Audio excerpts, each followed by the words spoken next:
Are you ready to be unhappy? Because the 25 games on this list aren't about jump scares, they are about ending your peace. This is the definitive collection of digital trauma. Games that cheat, games that stalk, and games that remember everything you did wrong. You came here for fear. I'm delivering a psychological disaster. Let's get uncomfortable. Well, that was weird. Anyway, Silent Hill 4 The Room.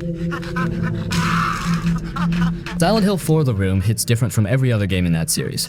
It does not start with a big town covered in fog, it starts with a small, boring apartment that feels normal at first, and that is what makes it so creepy. You play as Henry, a regular guy who wakes up one day and finds his door locked from the inside. The windows are sealed like prison bars. The chain on the door looks old and cold. There's a note slipped under the door that says he is trapped, and from that moment on, the place that should feel safe slowly becomes the worst part of the whole game. What makes Silent Hill 4 stand out is how the apartment changes over time. At first, it feels like a quiet place to rest between levels. Later, it becomes haunted, dirty, and unsafe. The fridge starts making strange sounds. The bathroom gets darker every time you open it. The walls get stains that look like they are spreading. The radio noises and whispers come out of nowhere. You start to hate returning to the apartment because it stops being a home and starts feeling like something alive. This is one of the only horror games where your safe zone becomes your enemy, and the game never lets you relax again. The main gameplay twist is the holes that open in the bathroom wall and later in the bedroom wall. You crawl into these long, tight tunnels and end up in different worlds that feel broken and sad. Every area looks like a memory someone tried to forget.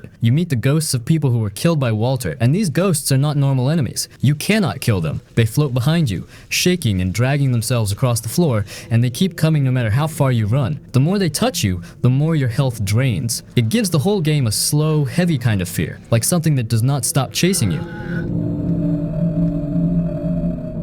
That stands out is the connection to Walter. The game slowly explains who he is, how he grew up, and why he wants to finish his ritual. Instead of just throwing monsters at you, the story builds this one man into a real threat. Everything you see in the dream worlds feels tied to his past. The school, the forest, the subway, all of it feels like you are walking through the scars of his childhood. It makes the horror feel grounded and sad instead of just loud and bloody.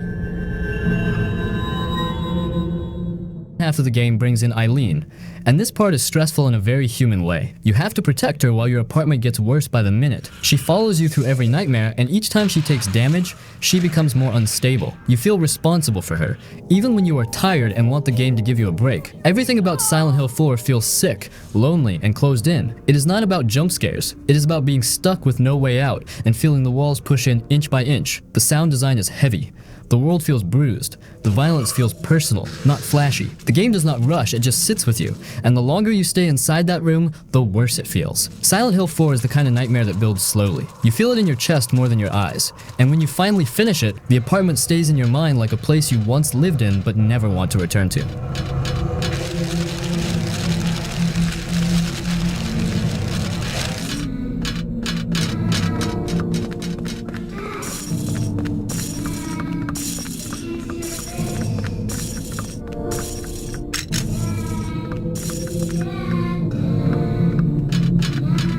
Amnesia, The Dark Descent.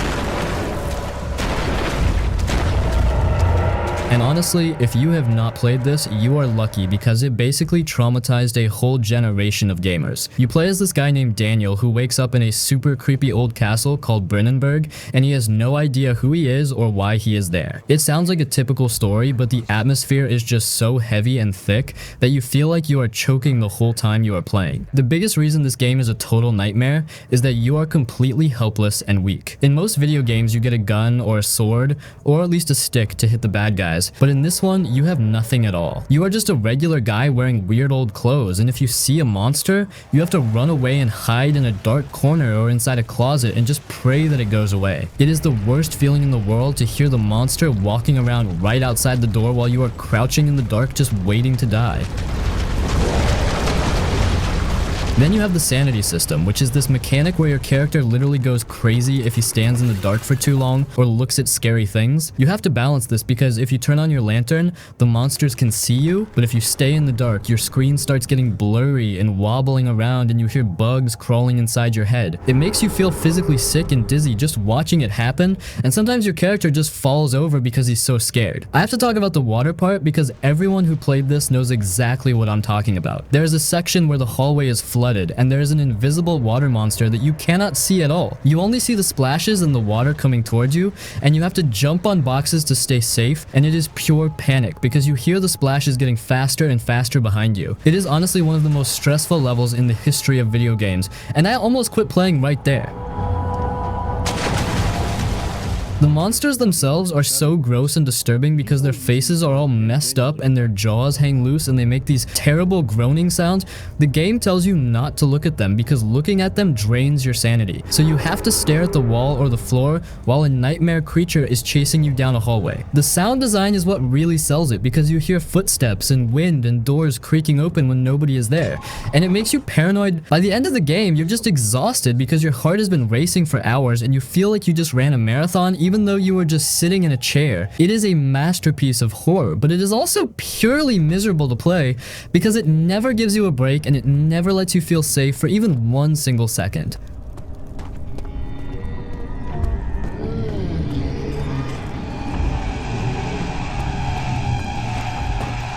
I have no mouth and I must scream. Kept you alive and tortured you. I Have No Mouth and I Must Scream is one of those horror games that hits you in a way most modern games don't even try. It is based on an old sci-fi story from the 60s, and the whole thing feels like someone took a nightmare about the end of the world and turned it into a playable punishment. There is no zombie outbreak, no ghost jumping out of closets, nothing like that. The whole world is already dead. The only thing left is a supercomputer named AM, and this thing hates humans so much that it keeps 5 survivors alive just to torture them forever. What makes this game so uncomfortable is not cheap scares. It is the idea behind it. AM can control everything. It can create fake worlds, twist memories, change bodies, and mess with your mind in ways that feel unfair. You are not fighting a monster. You are dealing with something that knows every bad thing about you and uses it against you. Each of the 5 characters has their own chapter, and every chapter feels like a personal nightmare built from their past mistakes, fears, and guilt. They're going to sacrifice the boy unless I think of something quick. You have Gorister, stuck in a world that feels like an old memory of loneliness and regret. You have Benny, who used to be a cruel man and is now turned into something barely human, forced to face a world built around hunger and suffering. Ellen has to face her trauma in a place full of yellow walls and cold machinery. Nimdok is trapped in a scenario tied to old war crimes, and his whole chapter feels like stepping into a part of history most people don't even want to think about. And Ted is thrown into this twisted castle where nothing feels safe, and his own paranoia is used against him. The gameplay is simple point-and-click stuff, but the weight of the game comes from the choices you make. Every choice feels like you are pushing through a heavy moral fog. You are trying to help each character face what is wrong inside them, even though AM keeps trying to break them down. Some paths feel hopeless on purpose, and that adds to the whole mood of the game. It is less about winning, and more about trying to hold on to a tiny bit of humanity when everything around you is rotten and cruel. The game's visuals are old, System shutdown in progress. but they make the nightmare feel even rougher. Everything looks sharp and uncomfortable, like old comic art mixed with a fever dream. The voices are harsh and tired, and AM's voice is the worst part in a good way. The actor who plays AM gives this cold, mocking tone that feels like a machine trying to sound human just to hurt you. Until everyone was dead. Except for the 5 of you. The reason this game stands out is because it does not treat horror like entertainment. It feels like a long, slow stare into everything people try to avoid talking about. There is abuse, guilt, cruelty, fear in the idea that sometimes you can't escape the things you did. Yet the game still leaves a little space for the idea of doing the right thing, even if it costs something. By the time you finish it, the world feels empty, heavy, and quiet. It's the kind of horror that sticks in your head because it touches things most games stay away from. It feels like a nightmare about the human mind, not monsters. It's short, but it hits like something that was made to bother you, to sit in your thoughts for days. I Have No Mouth and I Must Scream is pure psychological horror, the slow kind that crawls under your mood and stays there. It's cold, sad, and brutal, but that is exactly what makes it unforgettable. Bodies on meat hooks. Damn, you bastard. What have you done? Beef.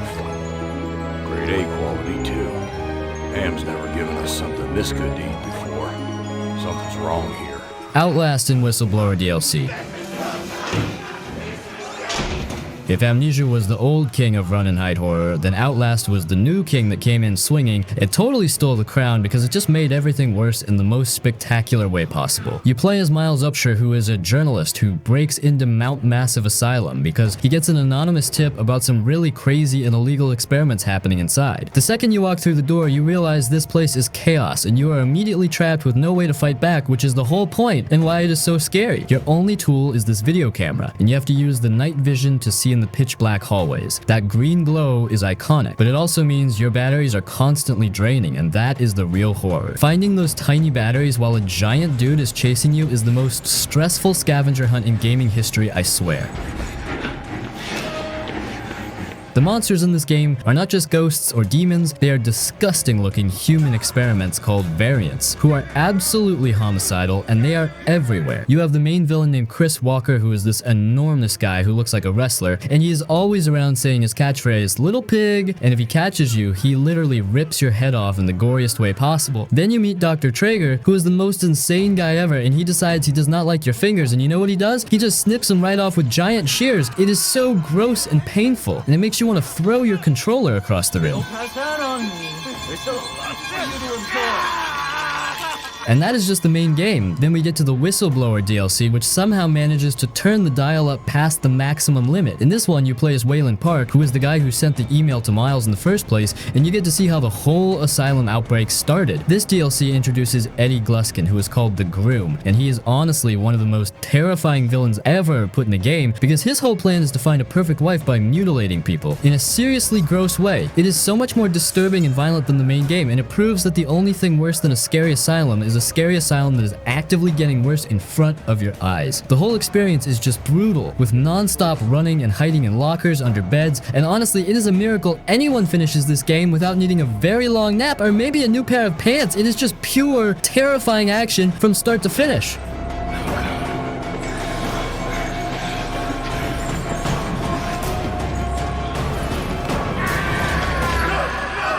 Alien Isolation. This game is so scary because it takes the monster from the first movie, which is one of the most terrifying things ever made, and it puts you right in a room with it and says, good luck. You play as Amanda Ripley, who is the daughter of Ellen Ripley, and she is trying to figure out what happened to her mom, which is a cool story, but honestly, you barely care about the plot because you are too busy sweating. You are stuck on this huge, broken down space station called Sevastopol, and everything looks all retro and 70-ish, which is a cool look, but it is also creepy and run down. The station is full of dangerous people and these scary robots, but the real star of the show, the thing that makes you want to uninstall the game immediately, is the xenomorph itself. This alien is the best horror movie monster that has ever been put into a video game, and the thing is truly terrifying because it is unscripted, which means it does not follow a set path. It is basically the smartest hunter you have ever seen, and if you keep running, it learns that you run, and it will cut you off. If you keep hiding in the same locker, it will find you there the next time. It literally gets smarter and learns your habits, so you constantly have to change how you play, which is just exhausting. Your only real friend is the motion tracker, which is that little radar thing that goes ping, ping, ping, but that little noise is actually the most stressful sound in the history of sound. It tells you exactly how close the alien is, but it is not fast enough to tell you where it is coming from, and sometimes you see the blip right above you, which means it's in the vents and it is about to drop down and end your whole life. You spend the entire game crouching under tables and walking slowly in the dark, and you are just hoping that the terrifying creature does not smell you or hear you breathe. You eventually get a flamethrower, but you need to know this. This is not a weapon. You are not supposed to kill it with fire. The flamethrower is just a really expensive cigarette lighter that you can use to scare the alien away for exactly 3 seconds, and then you have to run for your life again before it comes back, even angrier than before. It is honestly one of those games that makes your neck hurt from constantly looking up because you know that thing is in the air vents, waiting for the perfect time to drop down and ruin your day. This game is too long and too stressful, but that is exactly why it is one of the purest nightmares ever made.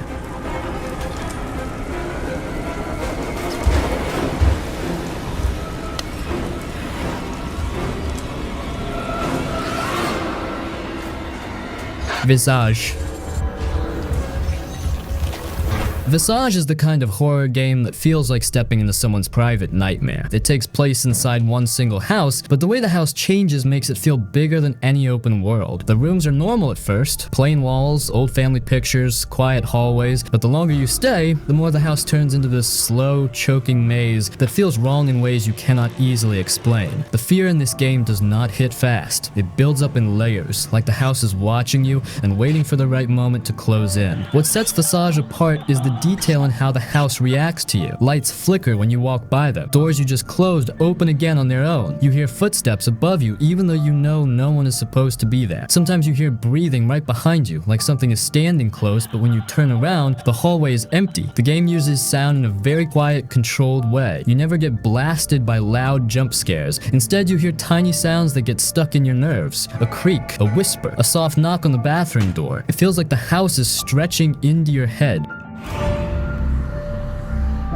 The game is split into chapters based on different people who lived in the house, and each chapter feels like walking into that person's worst memory. The Dwayne chapter has this heavy, depressed mood, with shadows following you around like they want to take you with them. The Lucy chapter feels like a family story gone wrong, with drawings on the walls showing a friend that should not exist. Her chapter is full of childlike fear that hits harder because of how innocent it looks. Then there's the Dolores chapter, which is probably the one most players never forget. Her world feels broken and sick, like the house keeps looping around itself while her voice echoes through the halls. It gives you the sense that she is watching you the whole time, even when you cannot see her. Visage's big mechanic is the sanity system. Your character loses sanity when you stand in the dark too long, or when you look at things you should not be looking at. When your sanity drops, the house becomes more dangerous. The lights shut off faster, the sounds get louder, the shadows move in the corners of your screen, and the ghosts show up more often. It pushes you to keep moving, but every step feels like walking deeper into a place you should have left long ago.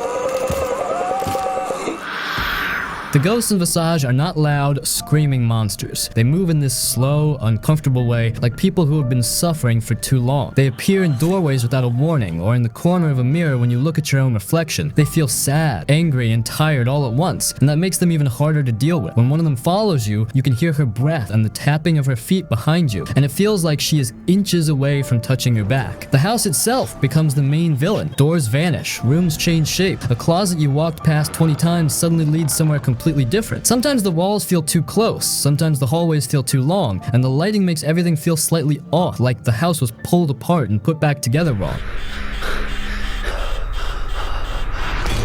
What makes Visage stand out is how honest the horror feels. It does not rely on cheap tricks. It gives you a space that feels real and slowly fills it with things that should not exist. And because everything happens inside a normal house, it gets under your skin even more. By the time you finish the game, the place feels burnt into your memory, like a nightmare house you once walked through and never want to see again. Visage is quiet, heavy, and mean in a very human way. It sticks to your brain long after the credits roll, not because of one big scare, but because the whole experience feels like a slow fall into a dark personal void. It's one of the most disturbing modern horror games because it understands fear at a very simple level. Being trapped in a place that knows you better than you know yourself.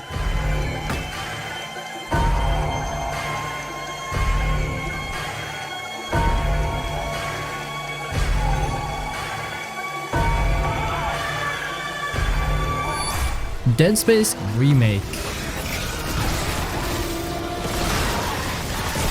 Dead Space is about fighting back, but fighting back in the most absolutely gruesome and stressful way possible. We're talking about the 2023 remake here, and they took the original Nightmare and just poured gasoline on it and lit it on fire. It is so much worse now. You play as Isaac Clarke, who is just a regular engineer guy, and he gets sent up to this giant mining spaceship called the USG Ishimura to fix something simple. But when he gets there, the whole ship is full of these terrifying monsters called necromorphs. These are not just zombies, they are reanimated human corpses that have been mutated and twisted, and they look truly disgusting with blades coming out of their arms, and they run at you way too fast. The thing about this game is that you cannot just shoot the monsters in the head or you will run out of ammo and look stupid. The game forces you to use what they call strategic dismemberment, which means you have to use your plasma cutter and your other mining tools to chop off their arms and legs and tentacles to stop them. The remake made this even grosser with this new peeling system where you see their skin and muscle and bone peeling off when you shoot them, and it looks so real and so painful. It's like you're fighting walking meat puzzles and you have to chop the right piece off where they just keep coming at you.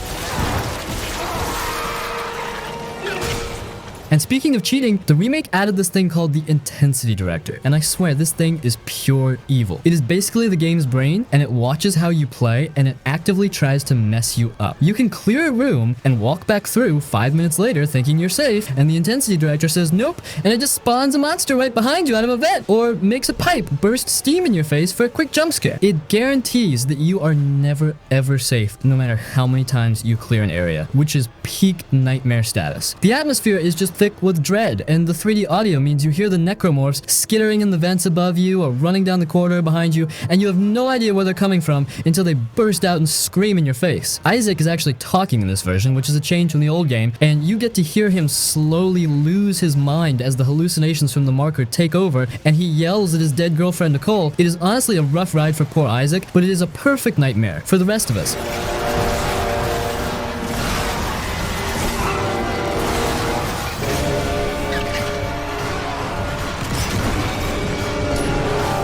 Resident Evil 7 Biohazard. Resident Evil 7 Biohazard, we absolutely have to include Resident Evil 7 Biohazard on this nightmare list because this game saved the entire franchise. For a while there, Resident Evil was basically just an action game where you fought zombies with rocket launchers, and it was boring, but RE7 showed up and smacked us all in the face with a healthy dose of pure southern fried nightmare fuel. The biggest thing they did was switch the camera to first person, and that was the smartest decision ever, because when a monster is chasing you down a narrow hallway, it is right in your face, and there is no distance to make it feel safe. You play as Ethan Winters, who is just a normal guy looking for his missing wife Mia, and he ends up trapped inside this terrifying, disgusting, dilapidated Baker farmhouse in Louisiana, and that is where the nightmare really begins. The Baker family are the stars of the show, and they are truly terrifying because they are absolutely insane, and they are completely unkillable. Jack Baker is the dad, and he is the definition of a relentless pursuer because he just follows you everywhere, popping out of walls, chasing you through the corridors, and just taunting you the whole time. You can shoot him a bunch of times, but he just gets back up and laughs at you, and that feeling of facing an unkillable enemy is exactly why this game belongs next to Amnesia and Alien Isolation.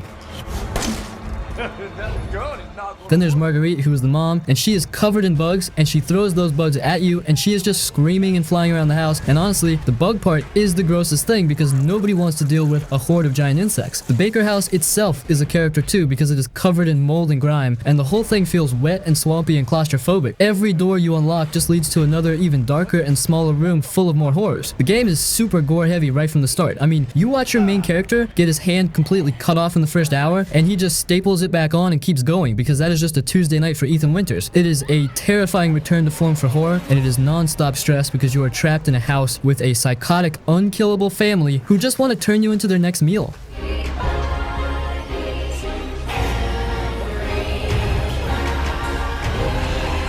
Fatal Frame 2 Crimson Butterfly.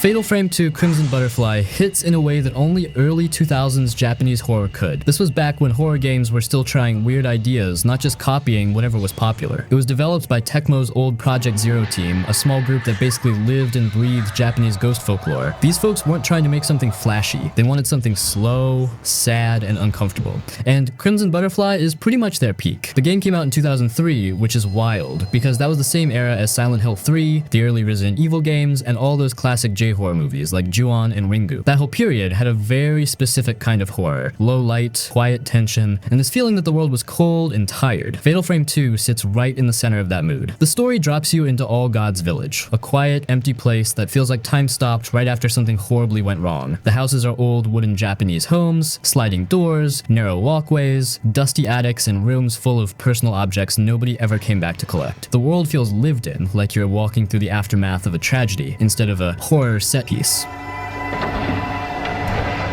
You play as Mio and Mayo, two sisters who get pulled into the village after Mayu sees a strange crimson butterfly. That tiny detail becomes the whole theme of the game, beauty mixed with something deeply painful. The village didn't die because of ghosts. It died because of a ritual involving twins, sacrifice, and people believing they could hold back the crimson abyss. And the story doesn't throw this at you all at once. You piece it together through old diaries, photos, tapes, and the ghosts themselves. It's the kind of horror where the more you understand, the worse it gets. The gameplay uses the camera obscura, which which honestly is still one of the smartest horror mechanics ever made. You don't get to swing a sword or shoot a gun. The only way to fight is by taking pictures, and the closer the ghost gets, the more damage you do. That means the game forces you to face your fear directly, literally waiting for a ghost to get inches from your face before you hit the shutter. It's messed up in a good way because it flips the usual survival horror idea. Your weapon isn't distance, it's closeness.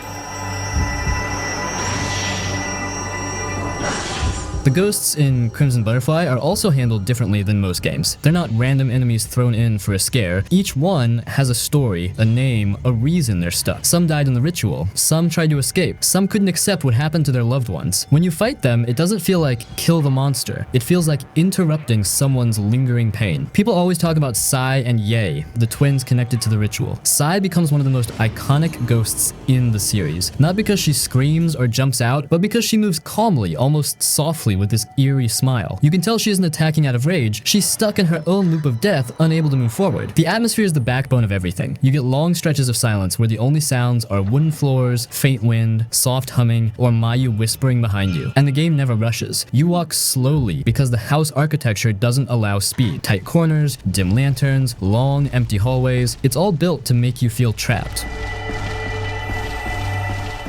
The bond between the sisters gives the whole thing emotional weight. Mayu starts drifting deeper into the village's curse, following butterflies like she's sleepwalking. Mio is trying her best to protect her, but the more the story unfolds, the more you realize you're fighting something much older and stronger than both of them. It's one of the rare horror games where you feel scared and sad at the same time. And you can't talk about Crimson Butterfly without mentioning how the different endings hit. Some are heartbreaking, some are gentle, some are straight up gut punches. The game doesn't aim for you escaped, yay. It wants you to feel the cost.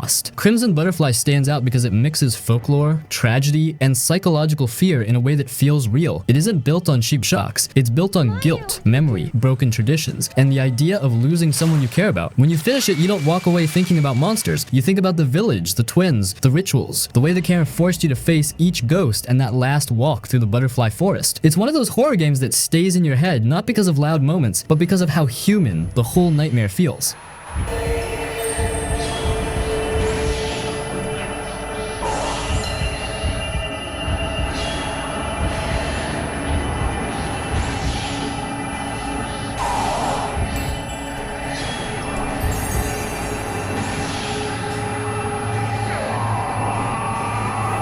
Condemned: Criminal Origins. If you want a completely different kind of nightmare where you are scared because the monsters are just really angry, messed up people with pipes, you absolutely have to talk about Condemned: Criminal Origins. This game is so much darker and grimier than all the sci-fi and haunted house games we just talked about because it puts you right into the middle of a broken city full of psychotic people who want to beat you to death. You play as Ethan Thomas, who is an FBI forensic guy who gets framed for murder, and now he is on the run in the grossest parts of the city like abandoned schools and dark subway tunnels. The atmosphere is just pure urban decay and filth, and everywhere you look there's garbage and shadows and the unsettling feeling that someone is watching you. The horror in this game is not about running from a giant monster, it is about terrifying close quarters combat. This is not a shooting game. Your gun is mostly useless, so you have to fight everyone with rusty pipes and 2x4s and crowbars that you rip off the wall. The fighting is super brutal and close up, and it is really hard because you have to block and dodge like a boxer, but the person you're fighting is a screaming crazy person who moves too fast and is trying to hit you with a shovel. You are not fighting for glory, you are fighting for your actual life, and it feels scrappy and desperate the whole time. The enemies are smart about hiding, and that is what makes it so stressful. They do not just stand in the open, they hide around corners, they jump out of lockers, they peek around doors, and they will follow you in the dark. You are constantly hearing weird scraping noises and heavy breathing coming from the shadows, and you just do not know if the person with the baseball bat is 10 feet away or right behind you. The jump scares are short, but they're intense, because the enemy is immediately in your face and ready to swing. And here's the kicker, you're supposed to be a forensic investigator, so the game constantly forces you to slow down and use your tools like the UV light or a camera to find evidence. So you have to stop and look at a fingerprint or blood splatter while you know there's a maniac with a hatchet lurking in the darkness waiting for you to put your camera away. It is a brilliant way to make the scary parts even worse because the game forces you to stand still when every part of your body is screaming at you to run.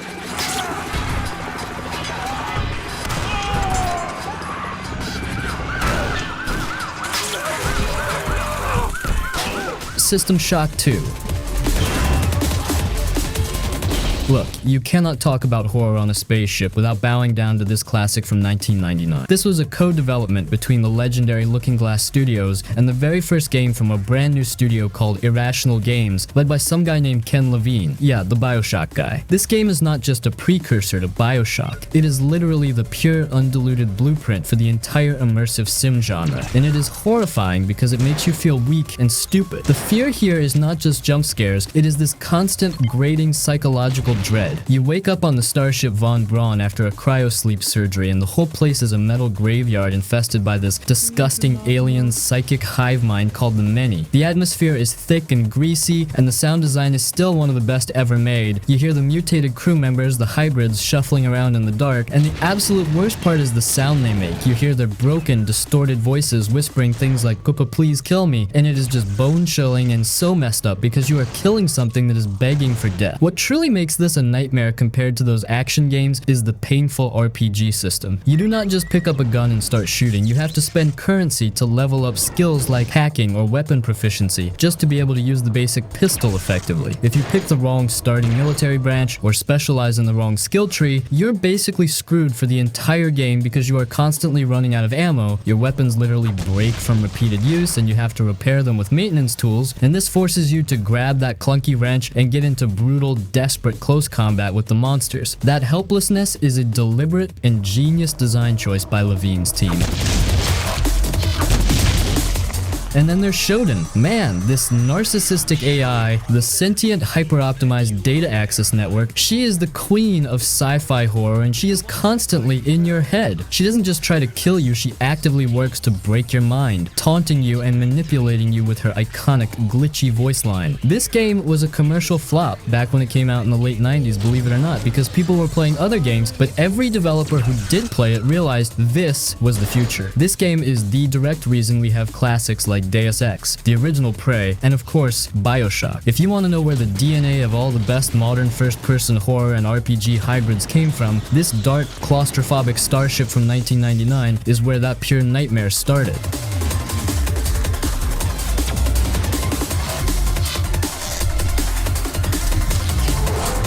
Alan Wake 2. The first game was a spooky third-person shooter. This one is a full-on, claustrophobic nightmare that feels way closer to the modern Resident Evil remakes than anything else Remedy has ever done, and that shift is exactly why it is pure nightmare fuel. They embraced the darkness and made every single bullet count. The brilliant and terrible thing about this game is that you are playing two totally different nightmare stories at the same time. You have Saga Anderson, the FBI agent, dealing with the traditional creepy cult stuff and the shadow monsters called the Taken in the grim reality of Bright Falls and the terrifying dark Pacific Northwest woods. Saga sections are the purest survival horror. You are constantly checking your corners and running out of ammo, and those Taken monsters jump out of the shadows and are surprisingly tanky. Then you have Alan, trapped in the dark place, which is this neon-lit, constantly rewriting nightmare city that looks like a terrible David Lynch fever dream. His whole story is just non-stop psychological terror and meta-horror where the world literally changes based on what he writes on his typewriter. You are literally running through the pages of a story that is trying to kill you, and the scares are not jump scares, they are reality collapsing and the floor disappearing, which is far more terrifying. Saga also has this mind place, which is this cool mechanic where she pauses the action to put clues on a literal detective board in her head and profile the killers. It is clever and it is definitely the core of the investigation, but having to stop the horror to organize your notes on a mood board just adds to the tension because you know the second you leave that mental safe space, a monster is waiting right around the corner. Remedy went all in on the weirdness here with these amazing, super tense live-action cutscenes that blend seamlessly into the gameplay and these wild musical numbers that pop up out of nowhere just to freak you out even more. It proves that the most terrifying thing in a game can be the story itself, when the line between what is real and what is just a story totally disappears, and that is why this is a true modern nightmare. Verge on the facility now.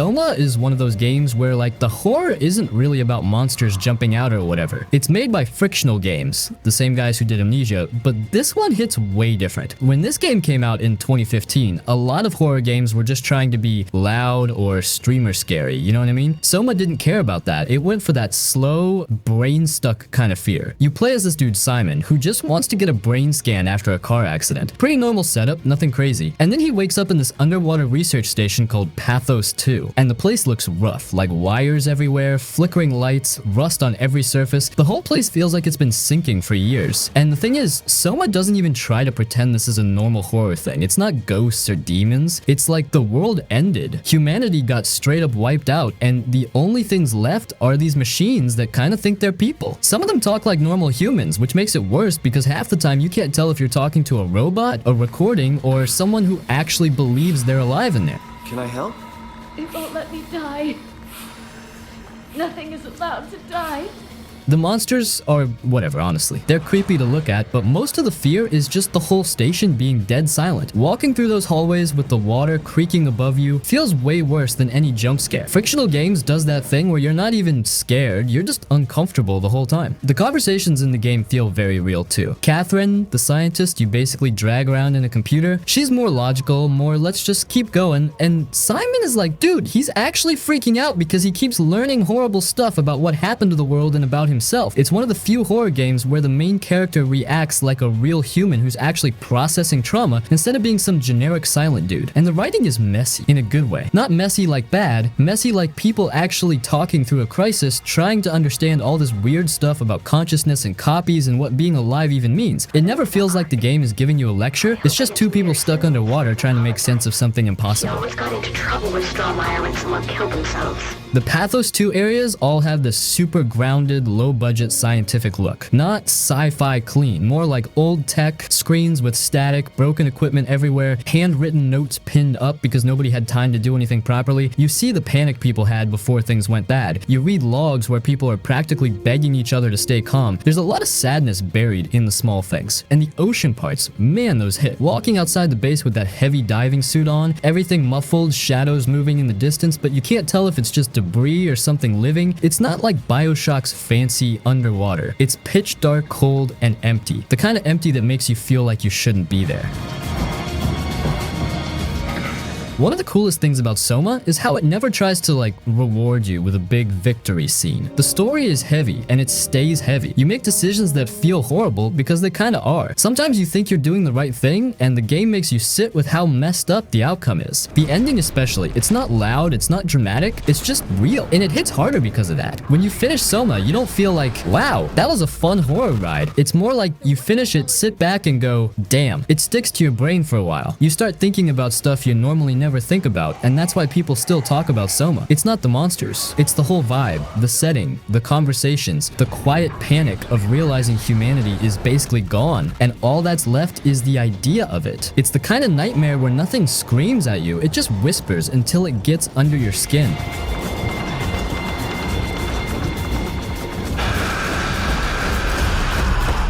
The Mortuary Assistant.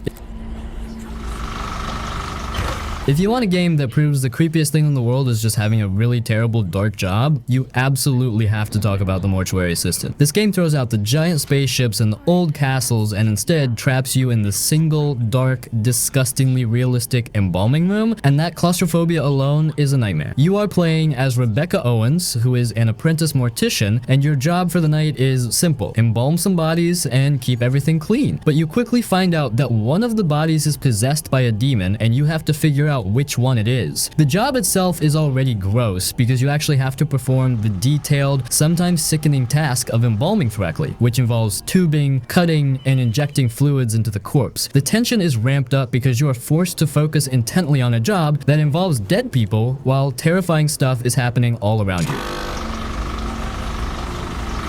The reason this game deserves a spot on this list is the randomization mechanic, which is pure genius and pure evil. The game uses procedural generation, which means every single time you start a new shift, the scares are completely different. The game randomly decides which body is possessed, which specific demonic events are gonna happen, and where the jump scares are gonna pop up. You cannot watch a YouTube walkthrough and memorize the spots, because the game will just swap the possessed body and change the hallucinations to mess with you even more. It is literally cheating, and it works every single time. While you're focused on preparing the body, the game decides to mess with your head using amazing visual tricks. The corpses move, things disappear from the shelves, you see these terrifying shadow figures in the dark corners of the room, and the lights are constantly flickering, which makes you nervous to even look away from your work.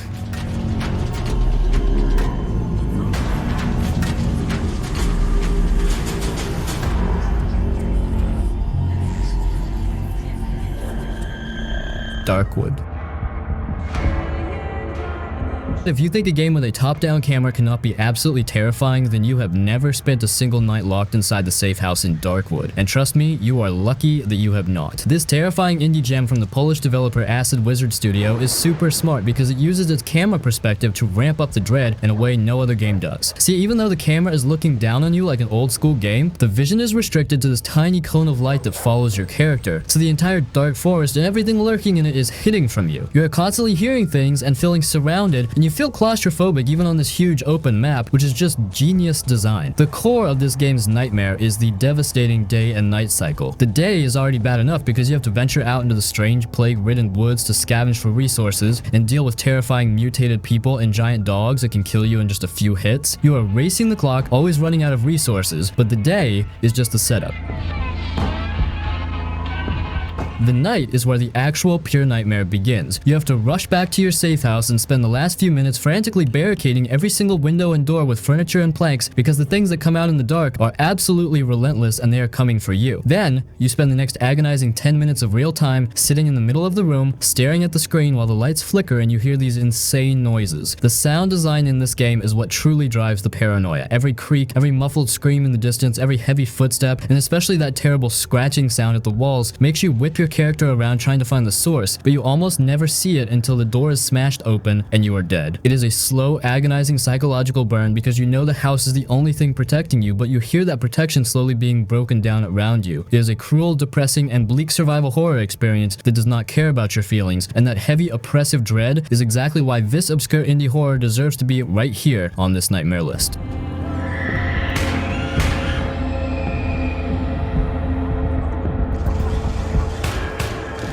The Evil Within.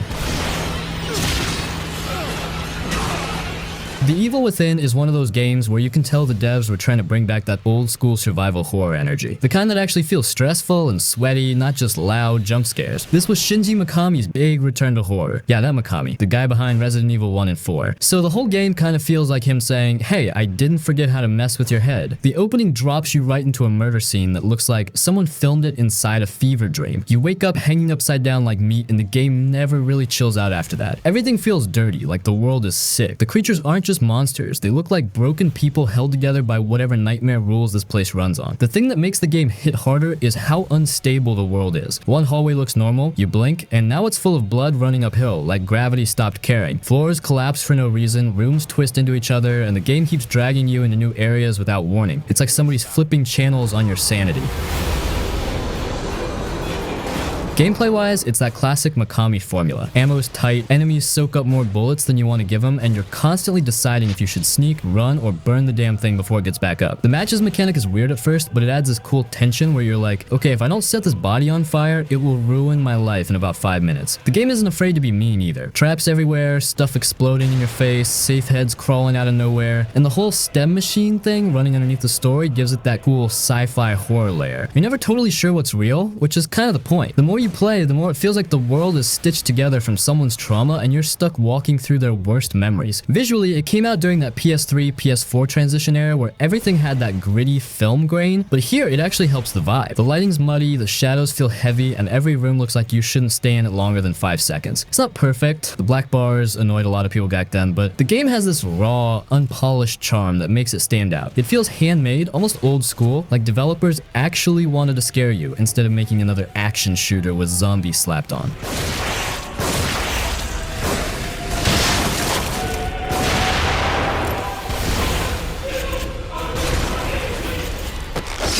Phasmophobia. Did you see that? Is that game you and your friends install thinking it's gonna be goofy ghost hunting fun, and then suddenly you're all whispering in the dark like someone's actually gonna die in real life. It came out from this tiny indie team, Kinetic Games, and when it dropped during the pandemic, it blew up hard because nobody expected a small co-op horror game to be this stressful. The whole deal is simple on paper. You and a couple buddies roll up to a house, a school, prison, whatever, carrying cheap ghost hunting gear that looks like it was bought off eBay. EMF reader, spirit box, camera, flashlight, salt, the usual paranormal investigator stuff. But once you step inside and the door creaks shut behind you, the vibe changes fast. Those places feel empty in the worst way. You hear one little footstep somewhere upstairs and the whole squad panics like children. What makes it scary is how quiet it is. There's no loud music telling you something's coming. The game just lets the house breathe, lets the ghost do its thing, and you never really know when the hunt is gonna start. That's what Phasmophobia nails better than almost any horror game. It uses silence as a weapon. You hear a cup fall over or a faint breath behind you and you're done. And the ghost types aren't just flavor text, each one acts different. Some will stalk you for a long time, some get angry if you talk too much, some love freezing rooms, some hate groups, and some will pretend to be harmless until suddenly the lights go out and you hear those thumping footsteps running at you, and when the hunt starts and your flashlight starts freaking out, everybody just books it for the nearest closet like cockroaches. And when you die, you see your body slump over and your friends scream because they know they have to finish the job without you. Over the years, the devs kept updating it like crazy. New maps, new ghost behavior, weather changes, better sound design, new equipment. The prison map, the big asylum, all that stuff made the game feel bigger, but also more dangerous because there are way more places for a ghost to hide and stalk you. And the sound engine is wild. Your mic matters. If you talk too loud, the ghost actually hears you and gets pissed. When you call its name and it whispers something back through the spirit box, man, that's nightmare fuel. It became one of those games people stream non-stop because the reactions were gold. Not fake jump scares, but genuine, my soul just left my body moments. And even though it's not some big AAA thing, it has its own identity. Anything can be a threat. A light flicker, a random hiss, a door moving an inch. It's all it needs.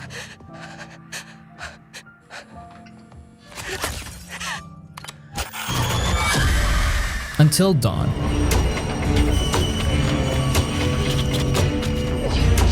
This game completely changed the whole cinematic horror choice genre, and it showed everyone that the best way to make a nightmare is to make the player personally responsible for every single stupid teenager getting killed. This is Supermassive Games, and they just made a full-on, cheesy slasher movie where you control 8 incredibly dumb teens stuck in a remote, snowy mountain lodge, Blackwood Pines, right? A year after their friends disappeared, which is obviously a terrible idea. You get all these famous actors like Rami Malek, Hayden Panettiere, and your goal is basically to get as many of them to survive the night as possible. The core nightmare here is that the game completely tricks you, which is brilliant design. Like, you spend the first half of the night thinking you are dealing with some psycho human killer who is leaving notes and playing tricks, which is already scary, but then halfway through the game goes, nope, throw that out the window, and these absolutely terrifying supernatural monsters called the Wendigo show up. They are fast, they are blind, and they are basically unkillable unless you have fire or something, and they make the whole vibe instantly switch from a cheap slasher flick to a desperate monster hunt. The whole terror is built on that butterfly effect mechanic. You know, every tiny little choice you make in Chapter 1, like whether you pick up a dumb wooden totem or choose to drop a flare, can absolutely be the thing that gets someone killed 8 hours later. There is no reloading a save. If someone dies, they are gone for good, and you have to live with your terrible choices for the rest of the night, which is insane pressure. And the best part, the most stressful mechanic ever, is the don't move segments. When the monster is right there and it hunts by sound, the game forces you to literally hold your PlayStation controller perfectly still without moving the stick. You are sitting on the couch shaking because your heart is pounding and the controller is shaking, and you know if you even breathe too hard, one of your dumb friends is gonna get their face ripped off. It is pure stress, man. Like, controlling the shaking is the entire game at that point.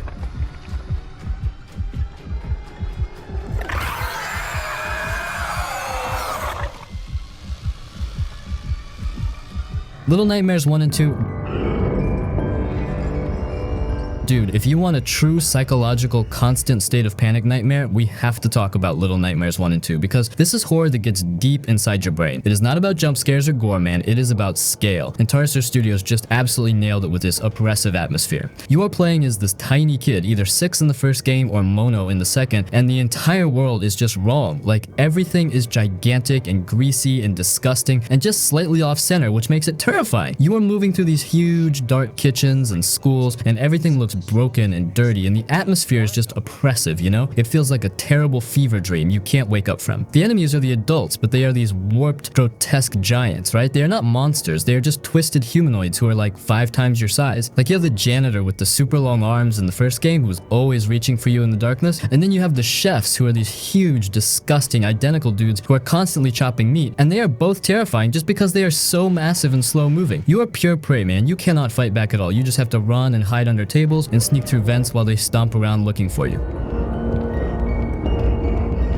And Little Nightmares 2 just makes it even worse by throwing Mono into this terrible city, and you have to deal with the terrifying long-necked teacher in the school or the doctor who is crawling around the hospital ceiling, which is just a nightmare. The second game really leans into the environmental puzzles and that desperate teamwork between the kids, which is super stressful when a giant deformed monster is chasing you and you know that one wrong jump means immediate death. The horror is constant because you are always tiny and always vulnerable. It is the terrifying dread of knowing you are surrounded by these huge, slow-moving, disgusting threats, and all you can do is run and hope they do not see you hiding behind a soup can. Plus, there's no dialogue or explanation, which just makes the whole world feel deeply mysterious and unsettling. And that ambiguity is exactly why this is a pure atmospheric nightmare that sticks with you long after you turn the game off.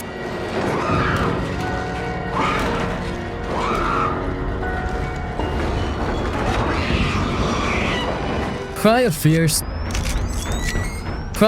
started out as this huge Half-Life 1 mod made by a tiny Swedish team called Team Sykescolor. Back then, most mods were just goofy reskins or simple campaigns, but these guys basically ripped the Gold Source engine apart and rebuilt it into something that felt like a full standalone horror game. And it still looks like Gold Source, yeah, but somehow that low-res, grainy look makes the whole thing way creepier. Everything feels wrong, like the world is glitching with your brain. You play as Simon, this depressed kid stuck wandering around a cold, empty Swedish city at night. The whole thing has this sad, lonely vibe. No warm lights, no friendly faces, just dark streets, busted apartments, and monsters that look like they crawled out of someone's diary. And that's the point. The game isn't about a ghost or a virus, it's about Simon's head falling apart and the world bends with him. The monsters are messed up in a very specific way. They're not just scary creatures, they feel personal. Tall, twitchy bodies, stitched faces, things dragging knives on the ground. It's not gore for shock value, it's more psychological, like these things are shaped by anxiety and self-hate. The animations are janky in a good way. It looks wrong, it moves wrong, and that hits harder than any clean AAA enemy. Combat is scrappy and clumsy, and the game does that on purpose. Your flashlight and gun share the same hand, which means you can't see and shoot at the same time unless you find one of those rare mounted lights. So you're constantly panicking, swinging around a dim flashlight while something breathes behind you. Ammo is tight, your health sucks, and most enemies can kill you fast if you get sloppy. It feels more like a survival fight than an action game. And dude, the atmosphere, they nailed it. That old Gold Source lighting, the weird fog, the constant feeling that something is waiting around the corner, even if the hallway is empty. The sound design is like 50% of the horror. Random knocks, distant crying, heavy breathing, doors slamming somewhere you can't see. And when the music kicks in, it's always this cold, depressing ambient stuff that feels like it should be playing in an abandoned subway at 3 a.m. But the coolest part is how much content they packed into it. Multiple endings, a full campaign, side stories, secret areas, even a co-op mode. And again, this is from a tiny indie team working on an ancient engine. Back in the day, people were shocked at how much heart and detail this thing had. It wasn't trying to be indie cute horror, it was raw and brutal in a way most horror games didn't touch back then. Cry of F.E.A.R isn't clean or polished. It's rough, uncomfortable, and kind of miserable. But that's exactly why people still talk about it. It feels like a nightmare someone actually had, not something a studio cooked up in a meeting room. It sticks with you, especially the ending, which hits a lot harder once you realize what the whole journey was really about.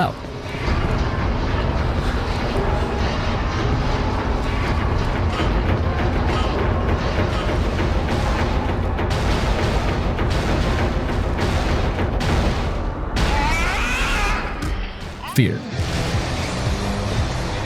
Alright man, let's talk about F.E.A.R because this is the game that proved you could have the best first-person shooter action and also be the scariest thing you have ever played, like, simultaneously. This game from Monolith Productions back in 2005 was just ahead of its time, and it truly is a nightmare blend of two genres. The fighting in this game is so good because of the slow motion, right? The reflex time mechanic where you can just dive across a room and shoot people in the legs and watch the physics go crazy. And the enemy AI is still some of the smartest ever. They flank you and they scream coordinates at each other, which is cool, but the actual horror comes right in the middle of that action, which is what messes with your head. You are having this intense, slow motion gunfight, you know, everything is going crazy, and then bam, Alma Wade is just standing there in her little red dress right in front of you, screaming. Or maybe she's just a shadow in the corner. She is the source of all the real nightmare fuel, man. This terrifying psychic little girl who is clearly ripped right out of those intense Japanese horror movies like The Ring or Ju-on. She appears as quick, sudden flashes, and she is so unsettling because you never know when she's gonna show up.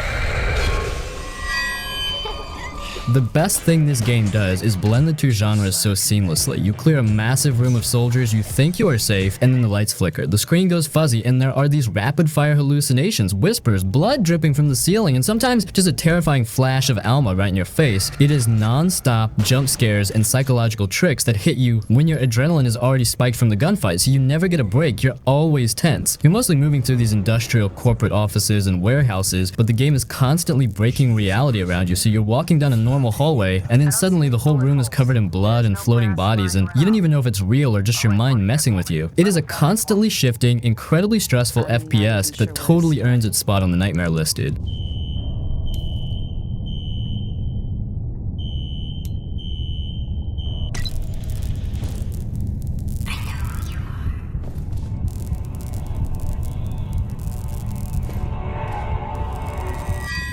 Layers of Fear.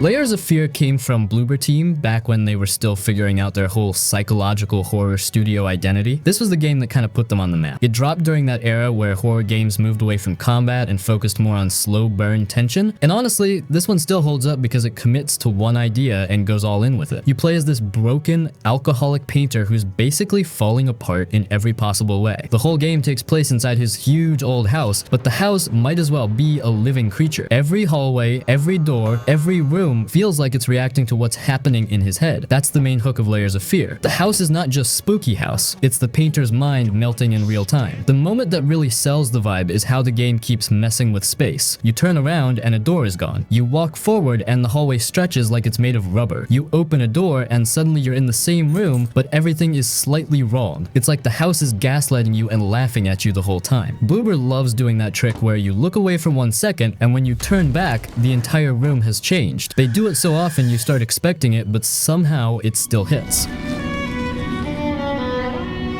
The story moves through these little memories and paintings you find, and every one of them feels like a piece of a life that went horribly off the rails. The painter's obsession, his family falling apart, his anger, the guilt, the self-hate, all of that bleeds into the visuals. The art style is weird in a good way. Paintings stretch and melt, piles of brushes spill across the floor, dolls appear in places they shouldn't be, the walls rot and twist like wet canvas. It's not trying to shock you with gore, it's more like the entire world is quietly rotting from inside. This was also during that Unity horror boom era where everyone made walking sims with jump scares, but Layers of Fear stood out because it actually had direction, it had a backbone. It wanted to tell a story about obsession, perfection, and self-destruction. And yeah, the game is basically one long haunted house ride, but it's a really well-designed one. The pacing is tight, the transitions are smooth as hell, and the environmental tricks are honestly still impressive today. Bloober also packed in a ton of little details, like how the house changes depending on the phase of the painter's breakdown you're in. Sometimes the rooms feel empty and lonely, sometimes they're choking with furniture stacked to the ceiling, sometimes everything looks like something spilled gasoline on reality and lit it on fire. The sound design is doing half the work too. Creaking floors, distant crying, whispers behind the walls, and that quiet violin that always makes you feel like something is standing behind you even if there's nothing there. It's not a hard game and you don't fight anything, but the whole point is the atmosphere. Layers of Fear is all about sinking you into this painter's nightmare and letting it tighten around your neck slowly. It doesn't scare you by jumping out, it scares you by showing you how far a person can fall when their mind starts eating itself alive. It's stylish, it's sick in a very artsy way, and even years later, it still scratches that pure psychological horror. It's better than most run from the monster games. Of its own